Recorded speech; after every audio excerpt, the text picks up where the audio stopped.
नमस्कार, स्वागत है आपका डेन न्यूज में। मैं हूं आपके समक्ष आध्या सिन्हा। करवाऊंगी रूबरू शहर के ताजा तरीन खबरों से, लेकिन खबरों पे नजर डालने से पहले आइए नजर डालते हैं उन तमाम खबरों पे जो बनी है आज की सुर्खियां। मुजफ्फरपुर में ट्रक और बाइक की आमने सामने टक्कर हो गई, जिसमें बाइक सवार दो दोस्त की दर्दनाक मौत हो गई। घटना औराई थाना इलाके के NH 77 स्थित जनार की है। सूचना पर पहुंची औराई थाने की पुलिस ने शव को कब्जे में लेकर पोस्टमार्टम के लिए मेडिकल भेज दिया। मृतक दोनों युवक साहेबगंज राजेपुर ओपी इलाके के रहने वाले हैं। घटना के बाद से ही मृतक के परिवार में कोहराम मचा हुआ है। इधर पुलिस पूरे मामले की जांच कर रही है। 2 घंटा की जानकारी हमको अपने थाना क्षेत्र से हुआ, राजेपुर ऑफिस से। बाबू हमारा कुशीनगर काम करता था। दोनों दोस्त वहाँ से आया, घर पर 15-20 मिनट रुका। उसके बाद में कहा कि दोस्तों के घर से घूम के आ रहे हैं, फिर 10 लौट के जा 10 सुबह घर हम जाएंगे। तब तो ट्रक वाले ने किसी ने इसको ठोकर मार दिया और दोनों माथा चढ़ा गए। घर वापस लौट रहे थे यही मुजफ्फरपुर से जी, परसौनी दुबे में जा रहे थे। साहेबगंज थाना ओपी राजेपुर में 2 घंटा यहीं पे हुआ है। क्या बोलता है उसका नाम नहीं है, जनार में हुआ। सुबह है 4-5 बजे की सुबह। दोनों दोस्त की मौत हो गई घटना से घटनास्थल पर। एक अदलीब नाम है हमारा बेटा का, 18 साल का। उसका दोस्त का नाम हम नहीं जानते हैं। वो भी दोस्त है, दोनों इधर ही घर है उसका भी, सीतामढ़ी के आसपास में कहीं शिवर में। शिवर नहीं, सीतामढ़ी नहीं है, इधर ही है, दरभंगा साइड में कहीं पे जी। वो कल शाम को आया यहाँ से मिल करके सुबह निकल रहा था घर जाने के क्रम में। सुबह उसको दुकान पर फिर जाना था कि हम जाएंगे, सुबह निकल जाएंगे तो जल्दी घर पर पहुंच जाएंगे। तब तक में सुबह मतलब 4-5 बजे में घटना हो गया। मुजफ्फरपुर के प्रभात सिनेमा चौक स्थित साहू पोखर में सोमवार की दोपहर नहाने गए एक युवक डूब गया। युवक की पहचान पुरानी गुदरी साहू रोड निवासी मुन्ना रजक का 30 वर्षीय पुत्र संजीव रजक के रूप में की गई है। उसके पिता ने बताया कि संजीव रिक्शा चलाकर परिवार का भरण पोषण करता था। वह सोमवार को पोखर में स्नान करने गया था। अचानक पैर फिसल जाने से वह पोखर के गहरे पानी में डूब गया। परिजनों ने बताया कि इससे पूर्व संजीत के छोटे भाई की भी पोखर में ही डूबकर मौत हुई थी। वहीं एक और भाई बीमार होकर मर गया था। मुन्ना रजक और उनकी पत्नी का रो रो कर बुरा हाल है। इधर मंगलवार को भी उसका शव पोखर से बरामद नहीं हो सका है। SDRF की टीम शव की तलाश में लगातार सर्च ऑपरेशन चला रही है। कुछ झंझट झगड़ा नहीं था, रिक्शा चलाता था और पसीना हो गया होगा, नहाने आया, पिछल गया होगा गोड़। अब कैसे क्या हुआ हमको तो भी ये भी बात मालूम है। बाद में शाम में लोग हल्ला हुआ तो दौड़े, तब मुकेश भैया यहाँ हम गए। क्या नाम है बेटा का? बेटा का नाम है संजीव कुमार। कितना उम्र है? 30 बरस। शादीशुदा था ना? शादी का तो बातें चीज चल रहा था। क्या काम करता था? काम हुए रिक्शे चलाता था। कैसे पता चला आपको? यहीं पर के लोग सब मैंने कहने लगा कि आप ही का लड़का जो है से गोड़ पिछल गया, गिर गया, नहाने आया। ये लड़का संजीव कुमार है, मुन्ना रजक का लड़का है। और इनका लड़का पिछले 3 महीना पहले भी वो छोटा लड़का जो है पैर फिसलने के कारण डेथ कर गया था। और ये भी लड़का रिक्शा चलाता था और पूरे परिवार का भरण पोषण करता था। गर्मी का टाइम में काफ़ी पसीना उसको था, तो स्नान करने बराबर करता ही था, तो स्नान करने आया है, उसी में पैर फिसल गया है। अब 4 बजे 5 बजे हम लोग को मालूम चला, तो इनकी भाई फलना जो देखने वाला लोग मोहल्ला का है इसलिए पहचानता है। पुरानी गुदरी भवानी सिंह मार्ट ट्रस्ट के नज़दीक इनका घर हुआ। साहू पोखर मोहल्ले है, मोहल्ला के लोग जानता था, तो बोले भाई मुन्ना जी का लड़का है संजीव। तखनिए रात से ही टीम सबको SDO साहब को फ़ोन किए, थाना में फ़ोन किए, तो सुबह से लोग आया हुआ है। अब अभी तक लाश निकला नहीं है, अब लाश निकले तब ना समझ में आएगा। रिक्शे सुबह 6 बजे से यहाँ चला रहे हैं। अति गोताखोरी भी हुआ है और फिर मंथन हुआ है और झग्गर से भी खोजा गया है। अभी तक कोई रिजल्ट नहीं मिला है, अभिलाष नहीं मिल पाया है।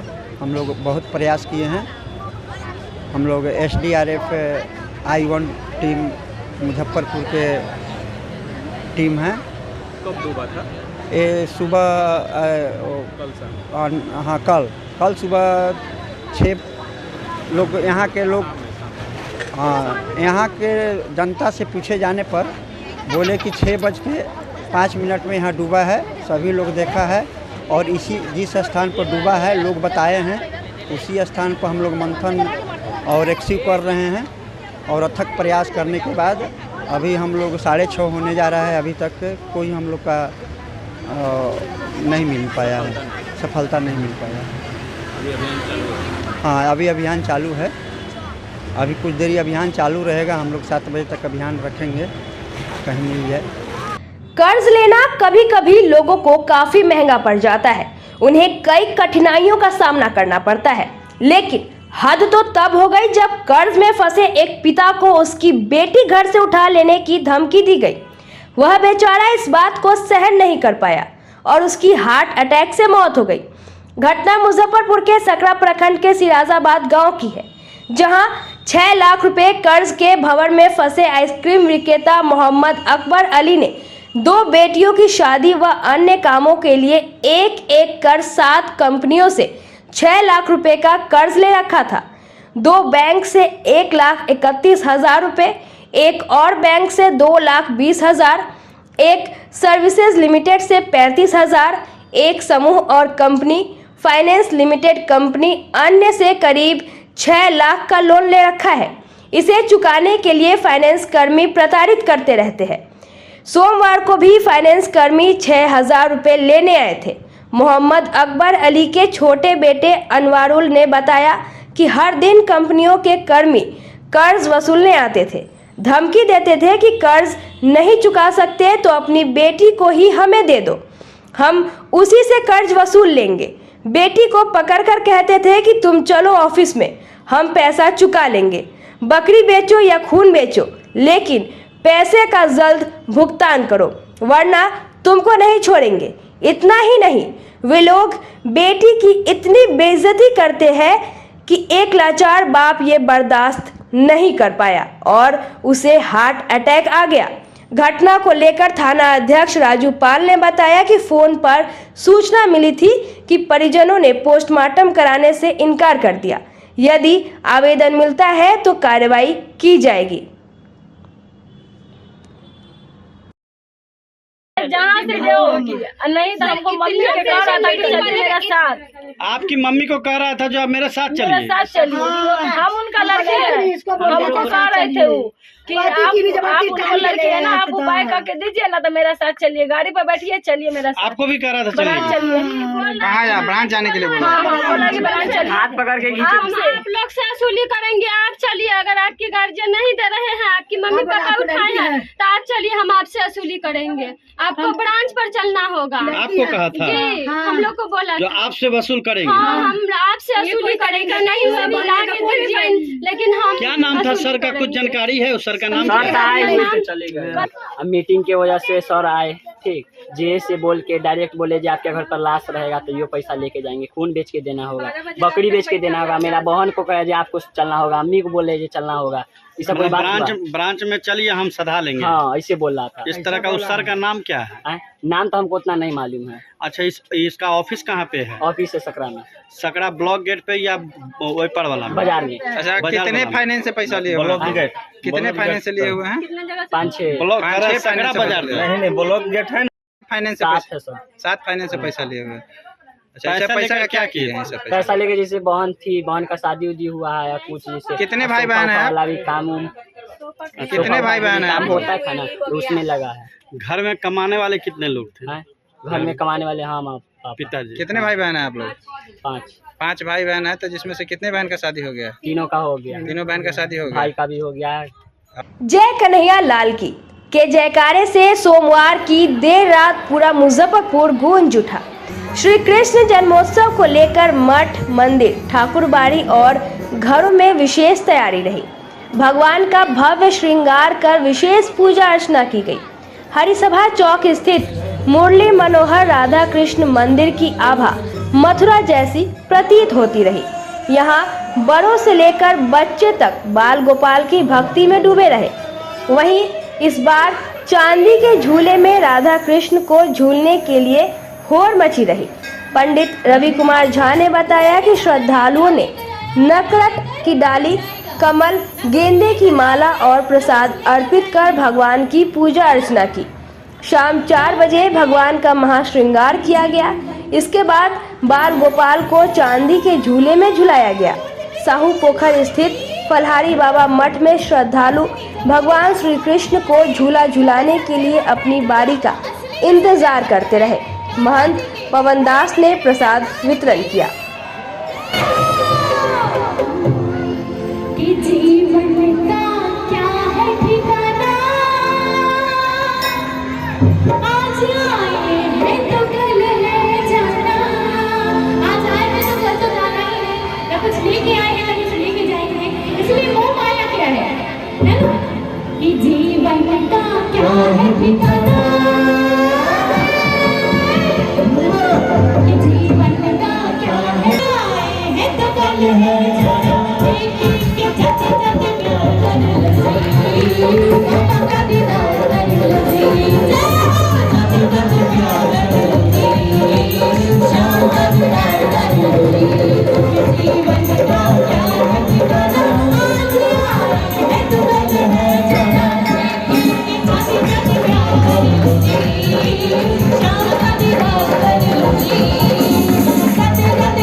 प्राप्त कर सकते हैं और आप सभी भक्त आज श्री कृष्ण जन्माष्टमी को पूरे धूमधाम और हर्षोल्लास के साथ लोगों ने मनाया।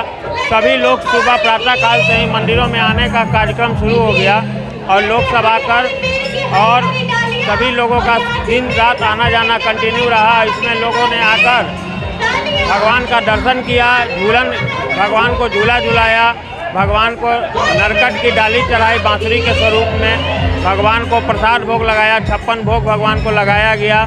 विशेष रूप से महामंगल आरती, महाआरती की गई। भगवान का खीरे में से जन्म हुआ। जन्म होने के बाद भगवान को पंचामृत स्नान कराकर और सुगंधित केसर, कस्तूरी, सुगंधित द्रव्य, गुलाब जल से स्नान कराकर भगवान की षोडशोपचार विधि से पूजा अर्चना की गई। सभी भक्त जो है भगवान के जन्म होने के बाद बधाइयाँ गाने लगे। हाथी घोड़ा पाल की, जय कन्हैया लाल की, नंद घर आनंद भयो, जय कन्हैया लाल की। ऐसे उद्घोष से मंदिर गुंजायमान हो रहा था। सभी लोग भक्ति में सराबोर हो रहे थे और इसी भक्ति के रस में लोगों ने राधे नाम और श्री कृष्ण नाम के कीर्तन का गुणगान किया और सभी भक्त अपने मनोकामना की इच्छा के लिए, अपने मन के फल की, संतान प्राप्ति की कामना और विशेष तरह की किसी भी कामना की पूर्ति के लिए उन सब लोगों ने आज भगवान राधे कृष्ण का दर्शन कर पुण्य का लाभ उठाया। चांदी के झूला पर भी झुलाया गया है। चांदी के झूले पर भगवान श्री राधे कृष्ण को झूला झुलाया गया। सभी दर्शनार्थियों ने बहुत प्रेम भाव से भगवान को झूला झुलाया और सभी लोगों ने झूले के आनंद लिया। मुजफ्फरपुर में चहलुम के मौके पर मंगलवार को शहर के अलग अलग मुस्लिम इलाकों से परंपरागत तरीके से अखाड़ा जुलूस निकाला गया। अखाड़ा विभिन्न मार्गों से होते हुए कंपनी बाग स्थित बड़ी करबला मैदान पहुंचकर पहलाव हुआ। अखाड़ा में पारंपरिक हथियारों से लोगों द्वारा एक से बढ़कर एक करतब दिखाए गए। पूरी रात सैयदगंज टावर से लेकर करबला तक दर्जनों मोहल्ले से निकले अखाड़ा जुलूस को देखने दूर दूर से लोग पहुंचे थे। अखाड़ा में क्या बूढ़े, क्या बच्चे, क्या जवान, सभी ने एक से बढ़कर एक खेल दिखाकर लोगों को हैरान कर दिया। चहलुम और जन्माष्टमी एक ही दिन पड़ने से सुरक्षा का पुख्ता इंतजाम रहा।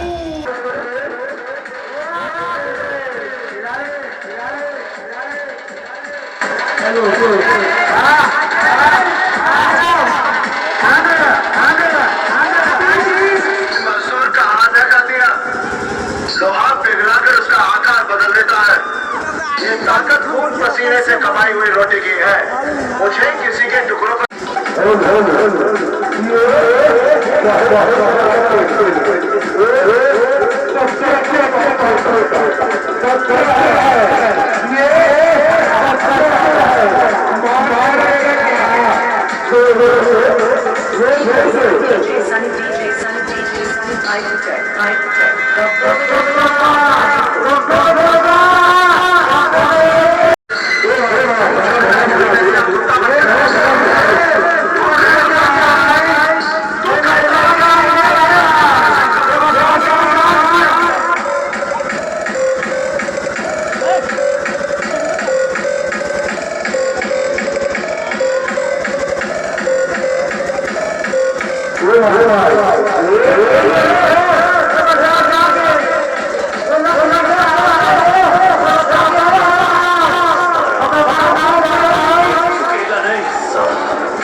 बिहार सरकार के पूर्व मंत्री एवं मुजफ्फरपुर के कांटी से आरजेडी विधायक इजराइल मंसूरी ने जन्माष्टमी के मौके पर बिहार सरकार पर बड़ा हमला बोलते हुए भगवान श्री कृष्ण की तुलना तेजस्वी यादव से कर दी।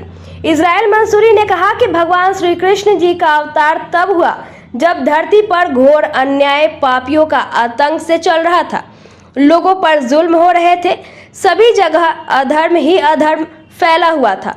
तो अधर्म को नाश करने के लिए और धर्म को लाने के लिए धरती पर श्री कृष्ण जी अवतार लिए थे।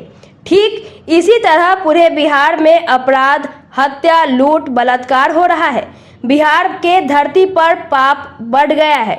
इसको समाप्त करने के लिए श्री कृष्ण जी के वंशज श्री तेजस्वी यादव जी को 2025 में मुख्यमंत्री बनाइए।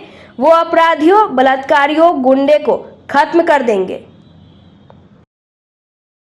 भगवान विष्णु के आठवें अवतार श्री कृष्ण जी अवतार लिए कब लिए? जब घोर अन्याय था, बाकियों का काम चल रहा था, लोगों पर जुल्म हो रहे थे, सभी तरह अधर्म में अधर्म फैला हुआ था। तो अधर्म को नाश करने के लिए और धर्म को लाने के लिए श्री कृष्ण जी अवतार लिए और जिसका कारण हुआ कि अधार्मिक वंश का नाश श्री कृष्ण जी नहीं करने का काम किया। तो जब दुनिया में घोर अन्याय और पाप हुआ है, तब तक ऐसे ऐसे अवतार पुरुष जो है जन्म लेने का काम किया है, जो अधर्मों का नाश करने का काम किया है और धर्म के रास्ते पर सबों को ले चलने का काम किया है। आज देख रहे हैं इस तरीके से वातावरण अभी राज्य में सभी तरह अपराध ही अपराध का बोलबाला है। अभी माननीय विधायक जी बोल रहे थे कि चंद पहले भी पुल गिरा है। भ्रष्टाचार और अपराध लगातार बिहार में बढ़ गया है। तो हम आपको बता देना चाहते हैं, बिहार के गरीब युवक, तमाम समाज के लोगों ने माना है कि बिहार में अपराध और भ्रष्टाचार काफी बढ़ गया है और सभी जगह हिंसाएं हो रही है, बलात्कार की घटना है, बैंक डकैती, लूट कांड, सब व्यवस्था ही व्यवस्था है। तो निश्चित तौर पर बिहार के युवा नेतृत्व, प्रतिपक्ष नेता आदरणीय तेजस्वी यादव जी बिहार के धरती पर परिषद में मुख्यमंत्री बनेंगे, आपका आशीर्वाद से। और जिस तरीके से श्री ने का काम किया था, उसी तरीके से बिहार की उन्नति और प्रगति के लिए हम लोग के नेता आदरणीय तेजस्वी प्रसाद यादव जी आपका आशीर्वाद से आप लोग यह प्रण लीजिए, जन्माष्टमी के अवसर पर आने वाले 25 में तेजस्वी को मजबूत करने का काम करेंगे और बिहार को BRA बिहार विश्वविद्यालय के 4 वर्षीय इंटीग्रेटेड B.Ed सत्र 2020-24 के दर्जनों छात्रों के भविष्य पर संकट मंडराने लगा है। 7वें सेमेस्टर में ये छात्र 1-2 अंक से प्रमोट कर दिए गए हैं, जिस वजह से 8वें सेमेस्टर की परीक्षा में इन्हें शामिल नहीं किया जा रहा है। इससे छात्र आक्रोशित होकर मंगलवार को विश्वविद्यालय में जमकर हंगामा किए। एक छात्र ने तो आत्मदाह का भी प्रयास किया, लेकिन मौके पर उपस्थित लोगों ने उसे बचा लिया। इस घटना के बाद छात्र उत्तेजित हो गए और कुलपति के आवास का घेराव कर वहीं बैठकर प्रदर्शन करने लगे। मौके पर उपस्थित छात्रों ने आरोप लगाते हुए कहा कि उन्हें जानबूझकर फेल कर दिया गया है। RTI से कॉपी निकालेंगे तब भी समय बर्बाद हो जाएगा। यदि अभी 8वें सेमेस्टर की परीक्षा में शामिल नहीं हुए तो उनकी तैयारी बेकार चली जाएगी। उन्होंने बताया कि परीक्षा नियंत्रक और कुल सचिव से मिल चुके हैं, लेकिन कुलपति ही इस मामले में कोई निर्णय ले सकते हैं। इसलिए हम लोग कुलपति से मिलकर अपनी मांग रखना चाहते हैं, लेकिन वो हम लोग से मिल नहीं रहे हैं। अगर हम लोगों की मांग नहीं मानी जाती है तो हमारे पास आत्मदाह के अलावा कोई और उपाय नहीं बचेगा।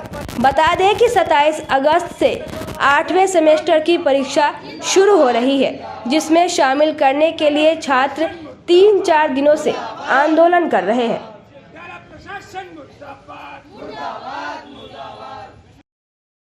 क्योंकि मेरा लाइफ बर्बाद हो रहा है, मेरे साथ लाइफ के साथ खिलाड़ किया जा रहा है कॉलेज के यूनिवर्सिटी के द्वारा। क्योंकि आज मेरा 5 साल बीत रहा है, क्या पता है कि हमको 1 साल के बाद वो डिग्री दे दे और सरकार के साथ हम वैलिड होएंगे, ये लिखित के साथ दे दे। हाँ, यूनिवर्सिटी का मामला है।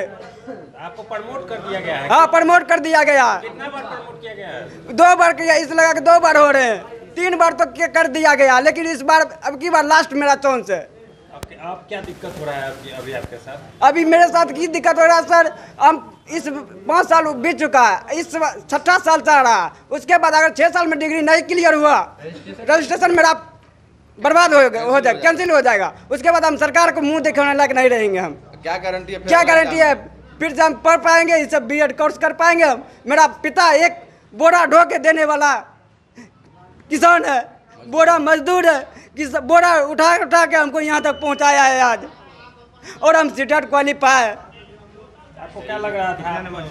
अच्छा लिखे थे? हाँ, हम लिखे, अच्छा लिखे। सब बच्चा अच्छा लिखे। देखिए इनका रोल क्यों लिए? इस तरह का आप क्या डिसीजन उठाए? क्यों जन्म उठा? मेरे साथ खिलाफ हो रहा है कि हम बर्बाद हो जाएंगे तो जी के क्या फायदा होगा? जब मेरा हम मास्टर बने लायक नहीं है तो फिर जीने से क्या फायदा होगा हमको? क्या चाहते हैं? क्या चाहते? मेरा डिग्री दिया जाए सही टाइम से। रिजल्ट भी नहीं आया और हमको बोले जा रहे हैं फेल हो, हम कैसे मान ले कि हम फेल हैं? और हमको प्रूफ चाहिए, कहाँ प्रूफ मिल रहा है? और हमको 8वां सेमेस्टर का एडमिट कार्ड नहीं दिया गया है। हमको चाहते हैं कि जब 21-25 का जब रिजल्ट नहीं आया तो हम कैसे मान ले कि हम फेल हैं?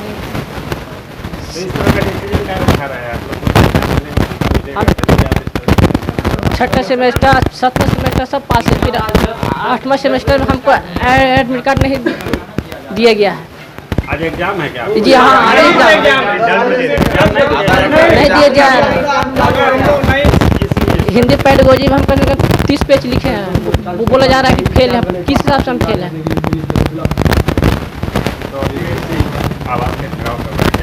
यहाँ हम लोग मिलना चाहते हैं सर से। सर्वी कुमारी। 2024 सेशन के छठा सेमेस्टर में प्रमोट कर दिया गया है। 7वें सेमेस्टर में हम पास हैं और 8वें सेमेस्टर का फॉर्म भरा दिया गया है। अब बोला जा रहा है कि एडमिट कार्ड ही नहीं आया है, तो इस हालत में हम लोग एग्ज़ाम कैसे देंगे? हम लोग का तो पूरा 1 साल बर्बाद हो रहा है। 6 साल के बाद इन लोग का कोई वैलिड ही नहीं रहेगा। अगर हम लोग को नहीं दिया जाएगा, एग्ज़ाम देने मिलेगा, तो हम लोग आत्महत्या कर लेंगे। भविष्य के साथ खिलवाड़ किया जा रहा है। हम लोग के पूरा भविष्य के साथ खिलवाड़ किया जा रहा है सर, और हर बार प्रमोट लगाता है। ऐसा नहीं है कि आज नया है, हर बार प्रमोट लगाता है।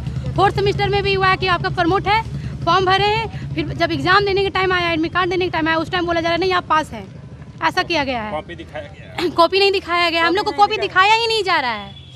सिर्फ प्रमोट, बस मोबाइल में दिखाया जा रहा है क्या प्रमोट है, पास है, क्या है, नहीं, जो भी मोबाइल में दिखाया जा रहा है। आज तक सर्टिफिकेट नहीं मिला है, नहीं मिला है। 7 सेमेस्टर हो गया सर, आज तक मार्कशीट हम लोग देखे ही नहीं कैसा होता है। आपको सिर्फ बताया जाता है कि आप प्रमोट है, बस इतना ही बताया जाता है। उसके अनुसार फॉर्म भराया जाता है और फिर बाद में कहा जाता है नहीं आप प्रमोट नहीं है, पास हैं, बस एग्ज़ाम दीजिए आगे। छठे सेमेस्टर में जब हम प्रमोट थे, हम भी सर को बोले इस चीज़ को, सर प्रमोट है, आगे क्या किया जाए? तो सर बोले कि आप आगे बढ़िए, कहीं नहीं रोका जाएगा आपको। देखिए 2024 सेशन है 4th ईयर बीएड का, और आपने देखा होगा कि कुछ दिन पहले हम लोग को महाविद्यालय के खिलाफ भूख हड़ताल पे थे 3 दिनों तक, आमरण अनशन तक। अब बताइए, कहीं पे महाविद्यालय नौटंकी करता है तो हमको भूख हड़ताल करना पड़ता है। अभी विश्वविद्यालय बच्चों के भविष्य के साथ खेल रही है। बताइए, जो 7th सेमेस्टर का ये लोग का एग्ज़ाम हुआ है, उसका रिजल्ट आया है कल है, और परीक्षा फॉर्म पहले ही 8 सेमेस्टर का भरवा लिया गया है। कुछ 15 तारीख का आया, कुछ कल आया है 27 तारीख को। अब मौका 1 दिन का नहीं दिया गया कि आप मतलब कैसे RTI फाइल करें। कॉपी लोग बच्चे लोग बोल रहे 30-30 पेज लिखे हैं, 25-25 पेज लिखे हैं, 1 नंबर 2 नंबर से फेल कर दिया गया है। इस तरीके का दुर्व्यवहार किया जाता है। कोई बच्चा का 6 साल बर्बाद होने जा रहा है। सभी जो भी गार्जियन है, जो बोरा ढोते हैं, बताया बच्चा बोरा ढोते हैं, किसी के पिता किसी का मजदूरी करते हैं, वो भी चाहता है कि हमारा बच्चा टीचर बने और एक अच्छा बिहार का निर्माण करे, अच्छा समाज का निर्माण करे। और यहाँ जो विश्वविद्यालय है, भविष्य को निगलने का काम करती है, ढकार भी नहीं लेती है। ऐसे छात्रों के साथ घिनौना हरकत किया है। या तो परीक्षा का जो तिथि है उसे आगे बढ़ाया जाए, और जो भी छात्र को 1-2 नंबर से प्रमोट किया गया उसको ग्रेस मार्क्स दे के पास किया जाए, नहीं तो हम लोग का बिहार छात्र संघ का आंदोलन जारी रहेगा। अभी तो ये आपने आत्मदाह का कोशिश कर रहा था। आत्मदाह करने के लिए पूरा माचिस बांट लिया। माचिस हम अपने हाथ से मुझे देख रहे हैं, अभी भी भींगा हुआ इसका महक रहा होगा। हम नहीं चाहते कि मेरे सामने में कोई बच्चा आत्मदाह कर ले, मर जाए। ये बहुत शर्म की बात है, छोटी सी बात नहीं है, इसके लिए बहुत बड़ी बात है। इसका 6 साल बर्बाद हो रहा है। 6 साल में 4 से 5 लाख रुपया गया। कोई मजदूर का बेटा 5 लाख रुपया दे के यहाँ तक पहुँच रहा है, और उसका 6 साल बर्बाद हो जाएगा। वो क्या अपने गार्जियन को मुंह दिखाएगा क्या कि हमारा विश्वविद्यालय के लाचारी से मेरा करियर खराब हो गया, 6 साल बर्बाद हो गया, या महाविद्यालय के लाचारी से मेरा 6 साल बर्बाद हो गया? ये तो बोल नहीं पाएगा, और उसका पैसा जो गया वो लग गया, इसलिए आत्मदाह करने के लिए रेडी है। और ऐसे ऐसे बहुत सारे बच्चे हैं जो आत्मदाह कर चुके हैं, आप लोग के नज़र में भी नहीं आता है, जो छत पर से कूद जाते हैं। ये तो हम लोग के बीच में आया, नहीं तो अकेले करता तो वो भी पता नहीं चलता कि आत्मदाह कर लिया है। ये हम लोग रोकने का काम किए हैं। हम लोग का विश्वविद्यालय से मांग है, ऐसे छात्रों का प्लीज़ निवारण करें, हाथ जोड़ के निवेदन है, नहीं तो हम लोग तो विवश होंगे ही आंदोलन करने के लिए, और करेंगे भी। मुजफ्फरपुर के बोचहां थाना क्षेत्र के सरफुद्दीनपुर ग्राम में बीते दिनों नाग पंचमी के अवसर पर आयोजित विषहर मेले में कुछ दलित परिवारों पर हुए हमले के विरोध समेत 5 सूत्री मांगों को लेकर मंगलवार को अंतर्राष्ट्रीय सनातन हिंदू वाहिनी ने कंपनी बाग स्थित क्लब से आक्रोश मार्च निकालकर समाहरणालय परिसर में धरना प्रदर्शन किया। मौके पर अंतर्राष्ट्रीय सनातन हिंदू वाहिनी के केंद्रीय अध्यक्ष आचार्य चंद्र किशोर परासर ने कहा कि नाग पंचमी के अवसर पर विषहर मेले का आयोजन किया गया था। इस दौरान मेला घूमने निकले दलित वर्ग की कुछ हिंदू बच्चियों के साथ उपद्रवी युवाओं ने छेड़छाड़ किया। जब बच्चियों ने इसका प्रतिकार किया तो मुस्लिम युवाओं ने दलित हिंदुओं के घरों में घुसकर सभी सदस्यों पर जानलेवा हमला किया। इस मामले को लेकर बोचहां थाने में एक मामला दर्ज करवाया गया, लेकिन पुलिस के ढीला रवैये की वजह से अभी तक सभी आरोपियों की गिरफ्तारी नहीं हुई है। इधर दलित परिवारों को केस उठाने की धमकी भी दी जा रही है। उन्होंने कहा कि जब तक दलित हिंदुओं को न्याय नहीं मिलेगा तब तक हमारा आंदोलन निरंतर चलते रहेगा। धरना प्रदर्शन में प्रदेश अध्यक्ष अरुण कुमार शर्मा, युवा हिंदू नेता वैभव मिश्रा, विश्व सनातन सेवा के प्रमंडल प्रभारी अनिल कुमार सिंह एवं भाजपा नेता अर्जुन राम समेत कई लोग शामिल रहे। देखिए, अभी कुछ रोज़ पहले एक सूचना मिली थी बोचहा थाना क्षेत्र से कि कुछ मुस्लिम आतताइयों द्वारा हमारे दलित हिंदू भाइयों पर, बेटी बहनों पर, माताओं पर अत्याचार किया गया है, उन्हें मारा पीटा गया है, उनके साथ छेड़छाड़ की गई है। इसकी सूचना मिलने के बाद हम लोगों ने उस गांव में कैंप किया। कैंप के दौरान हमें पता चला कि वहाँ 10 घर ऐसे हिंदू दलित परिवार हैं और आगे पीछे पूरे मुस्लिम हैं। वो सभी लोग मतलब सारी जो भी क्या कहते हैं उसको बुरा स्थिति होता है उन लोगों के साथ उस तरीके से वो लोग सलूक कर रहे हैं लगातार। और जिसके विरोध में आज हम लोगों ने वहाँ पे जिस प्रकार की घटना घटित हुई उसके बाद थाना में FIR हुआ, लेकिन FIR करने के बावजूद भी अभी तक उचित जो कानूनी कार्रवाई होनी चाहिए वो नहीं हुआ। छेड़छाड़ हुई, वहाँ पे उसकी धारा को अंकित नहीं किया गया। एक नाबालिग बच्ची के साथ अभद्र व्यवहार किया गया, उसमें पैक्सो एक्ट नहीं लगा। इन्हीं सब मांगों को लेकर आज हम सभी लोग धरना स्थल पर बैठे हुए और अपनी मांग। घटना 8 अगस्त की है। नागपंचमी के अवसर पर मुजफ्फरपुर जिला के बोचहा प्रखंड के सरब्दीपुर गांव के मुस्लिम बहुल टोले में एक आयोजन किया गया था, वो बिशहर स्थान पर, और वहां पर मेला लगा हुआ था। वहां काफ़ी संख्या में दलित वर्ग के, चमार वर्ग के, पासवान वर्ग के लोग जुटे थे। मुस्लिम लौंडों ने इन लोगों के साथ, इनकी बच्चियों के साथ छेड़खानी की। उसका प्रतिरोध करने पर रात के 11 बजे हरवा हथियार के साथ सभी वहाँ जो दलित हैं, 10 घर केवल दलित हैं मुस्लिम बहुल क्षेत्र में, उनके घर में घुस गए। महिलाओं को मारा पीटा, हाथ पैर काट दिया। एक 2 महीने की बच्ची को गोद से उठा करके भागा और उसको पटक दिया और इस तरह का अत्याचार किया गया। 9 तारीख को इंजुरी रिपोर्ट के साथ 14 नामजद आरोपियों के खिलाफ बोचहा थाना में शिकायत पत्र दी गई, मगर उसको प्राथमिकी में नहीं तब्दील किया गया। जब हम लोग वहाँ विज़िट किए, दबाव दिए, तब 3 दिनों के बाद उसको FIR में कन्वर्ट किया गया और दबाव देने पर 2 लोगों की गिरफ्तारी हुई है। अभी 12 लोग जो अपराधी हैं मुस्लिम जाति के, वो लोग खुलेआम घूम रहे हैं और इन लोगों को, दलितों को धमकी दे रहे हैं कि अगर FIR को वापस नहीं लिया गया तो उनको बस्ती से पलायन करना पड़ेगा, उनको मार पीट के बस्ती से भगा देंगे। इसी के विरोध में हम जो विभिन्न हिंदू संगठन के लोग हैं वो अंतर्राष्ट्रीय सनातन हिंदू वाहिनी के बैनर तले आज सरब्दीपुर से चलकर यहाँ तक आक्रोश मार्च निकाल कर आए हैं और हमारी 5 सूत्री मांगे हैं, जिसको हम लोगों ने जिला अधिकारी को और SSP महोदय को हम लोगों ने दिया है, जिसमें है कि अपराधियों को अविलंब गिरफ्तार किया जाए। छेड़खानी के मामले में कोई भी धारा नहीं लगाई गई है, इसलिए पॉक्सो एक्ट उसमें लगाया जाए। इसके अलावा है कि जिन लोगों की इंजुरी है उनको मुआवजा दिलवाया जाए और जो घटना स्थल है उसके आसपास जो दलित घर है वहाँ पर पुलिस कैंप लगाकर हमारे दलित हिंदुओं को सुरक्षा प्रदान करे, ये हमारी मांग है। और चौथी मांग है कि ईमानदारी पूर्वक बोचहा थाना ईमानदारी पूर्वक इस केस को एक्टिवेट करे, वरना हमारा आंदोलन आगे भी बढ़ता रहेगा। अंचल की शिकायत इन दिनों बढ़ती ही जा रही है। इससे मुजफ्फरपुर के साहेबगंज की जनता की परेशानी बढ़ती जा रही है। फिर भी अंचलाधिकारी मौन है।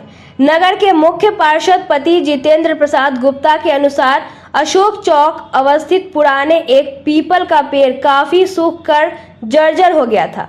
बीते रविवार को इसी पेड़ का डाली गिरने से 2 बच्चे उसकी चपेट में आने से बाल बच गए थे। पेड़ कटवाने की बात अंचलाधिकारी से 1 महीने से की जा रही थी, लेकिन अंचलाधिकारी द्वारा नहीं कटवाने पर आज मेरे देखरेख में कटवाया गया। वहीं बिजली विभाग के लाइनमैन चंदेश्वर कुमार ने बताया कि पेड़ की डाली बार गिरने से विभाग को भी क्षति हो चुकी है।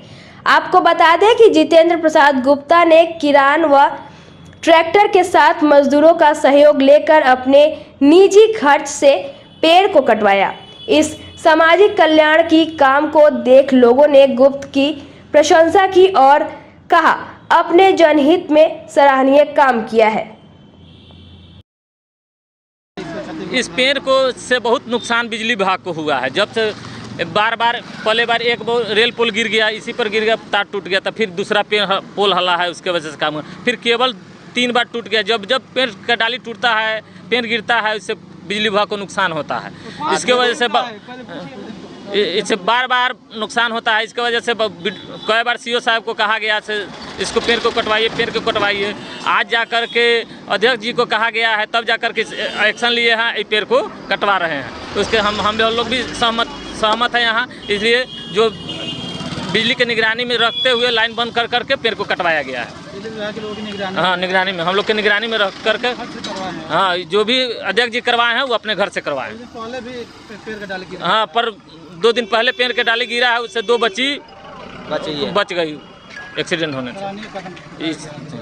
यहाँ पब्लिक को जान सुरक्षा देखते हुए तो कोई अप्रिय घटना नहीं हो, कभी भी हो सकता था, इसलिए तत्काल में हम अपने से खड़ा होकर के इसको कटवा रहे हैं कि किसी को घटना नहीं हो, कोई किसी के शरीर पर नहीं गिरे, किसी के गाड़ी उड़ी पर नहीं गिरे। इस चलते इसको पहले भी पेड़ का डाली गिर गया था। हाँ, गिरा हुआ था, वो हमको संज्ञान में आया, इसलिए उसको हम जल्दी से जल्दी अभी आज करवा रहे हैं। 1 दिन पहले से गिरा हुआ था। सरकारी पेड़ है? सरकारी पेड़ है। यहाँ पर पेड़ है अशोक चौक पर। इसकी जानकारी दी गई है, सीओ को हम कटवा रहे हैं। हाँ, जानकारी दिया गया है, सीओ एसडीओ सब कोई को जानकारी दिया गया है। और पेड़ काट के यहीं रहेगा। एक मंदिर है, मंदिर का जो कमेटी है उसको बोल दिए हैं जहाँ इसको जो इसके 2 पैसा लगा देना मंदिर में दान। काम किया जा रहा है आपके द्वारा, क्या कहेंगे? जब प्रतिनिधि हम हैं तो करना तो पड़ेगा, वही कर रहे हैं।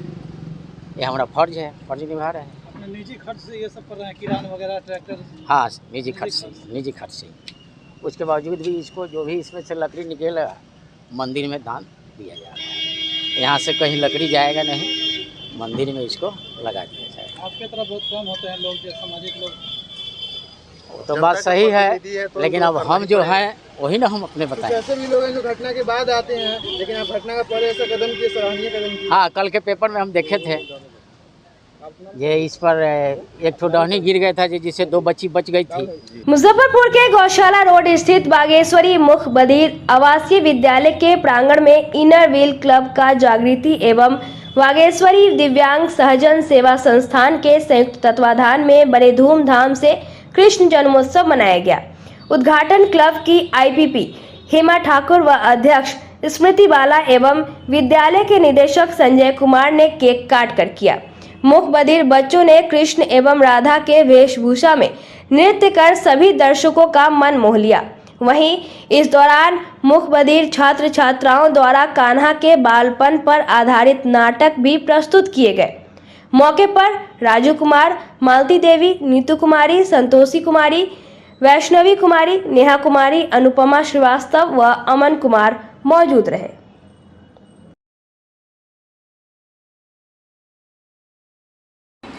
बागेश्वरी दिव्यांग सहजन सेवा संस्थान एवं इनर व्हील क्लब जागृति से संयुक्त तत्वाधान में कृष्ण जन्मोत्सव मनाया गया, जिसमें यहाँ उपस्थित जो मुख बधिर दिव्यांग बच्चों हैं उन्होंने राधा कृष्ण के वेशभूषा में भाव नृत्य किया और कृष्ण के जो बालपन का जो उनका जो